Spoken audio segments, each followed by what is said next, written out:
how to soften my heart and get closer to Allah. This, Muhammad, requires a lecture. It's a great question. And it is a question that rarely people ask about.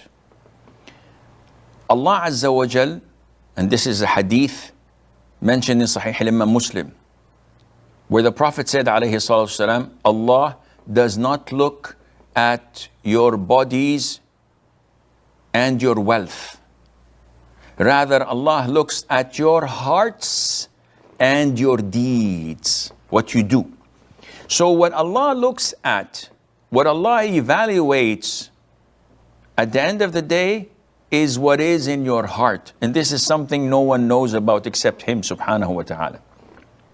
Which means that if I were to spend all of my life working out in the gym to build these huge biceps and triceps and have this symmetric body, but fail to take care of my heart, I'm in great loss and probably I'll end up in hell. But if I were to spend my entire life trying to cleanse my heart, trying to fill it up with what pleases Allah, kindness, trust, fear of Allah, hope in Allah Azza wa Jal, submissiveness to Allah, purity to all mankind, especially to our Muslim brothers and sisters. If I were to spend my entire life doing this, I would be in the path of Allah Azza wa Jal and heading straight to paradise. The issue is how to soften my heart, because there are so many things that are affecting it. So many people attacking, so many desires and whims, so many thoughts and whispers of shaitan. So how do I soften my heart? There are so many things to soften your heart. Among them, which is among the famous things, are things that we do to others. So whenever you do good to others, Allah Azza wa Jal softens your heart, providing that you're sincere and you're doing it for the sake of Allah. If you take care of the widows, if you take care of the homeless and the refugees, if you take care of an orphan, Allah would soften your heart.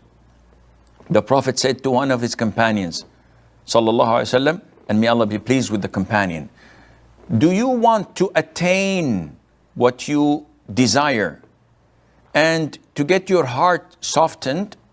The companion said, yes. The Prophet told him, go to an orphan and pat and wipe over his head. And this is a gesture and a sign of kindness and being merciful.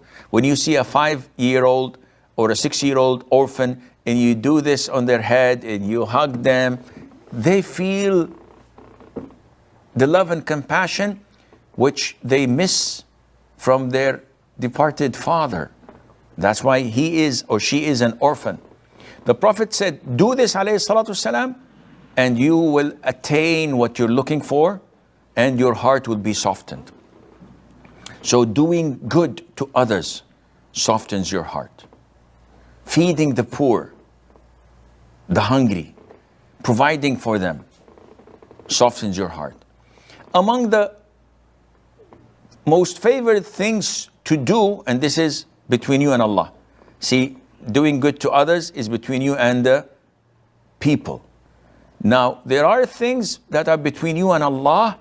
These would definitely soften your heart, such as doing Hajj and Umrah often. This cleanses you from sins and increases your provision. Wealth-wise, this is a source of income, as the Prophet said, alayhi salatu wasalam. So if you want income, you come for Umrah. Said, okay, Sheikh, it's too expensive. Don't worry about expenses. Allah would provide for you. Allah would give you, because it would increase your provision. Also, Allah mentioned in the Quran that if you were to seek Allah's forgiveness, Allah would have mercy over you. So seeking forgiveness softens your heart, because when Allah has mercy over you, your heart is softened. So the more you ask Allah for forgiveness during the day and night, the more softer your heart will become. And every one of us must ask himself this question. Sit with yourself and ask yourself, how many times do I seek Allah's forgiveness per day and night?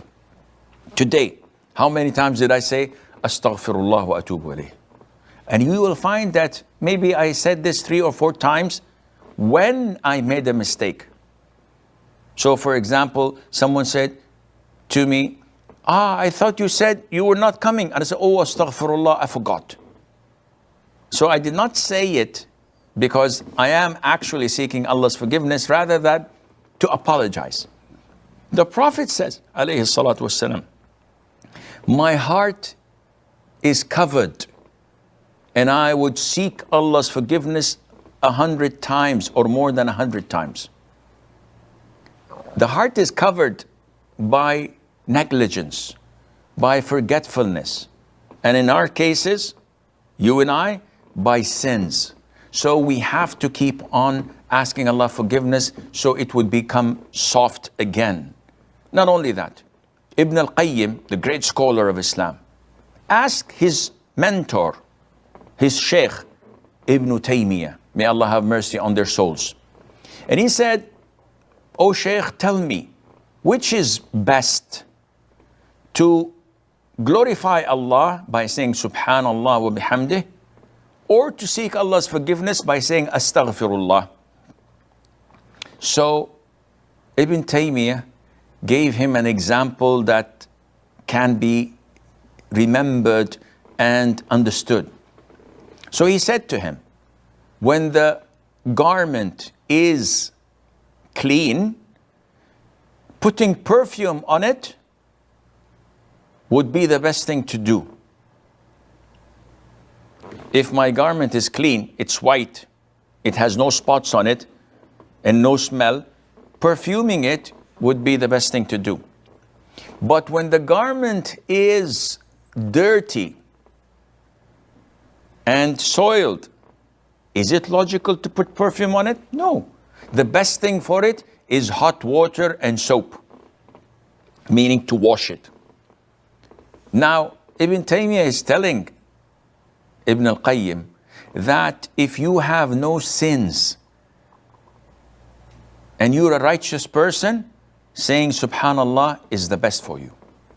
But if you are a sinful person like us, then seeking Allah's forgiveness to purify our books and to cleanse it, to cleanse our hearts, would be the best. So seeking Allah's forgiveness is among the best things to soften your heart. And then you can learn more and more from this biography of the Prophet ﷺ. When you read his life story, when you read how he suffered in his life for us, how he went out of his way to call people to Islam, his modest life, his humble way of living, his battles, whether on the battlefield or back home with the hypocrites, his life with his wives and with his grandchildren and with his neighbors and companions, this softens your heart. If you go in depth in the biography of the companions, this softens your heart.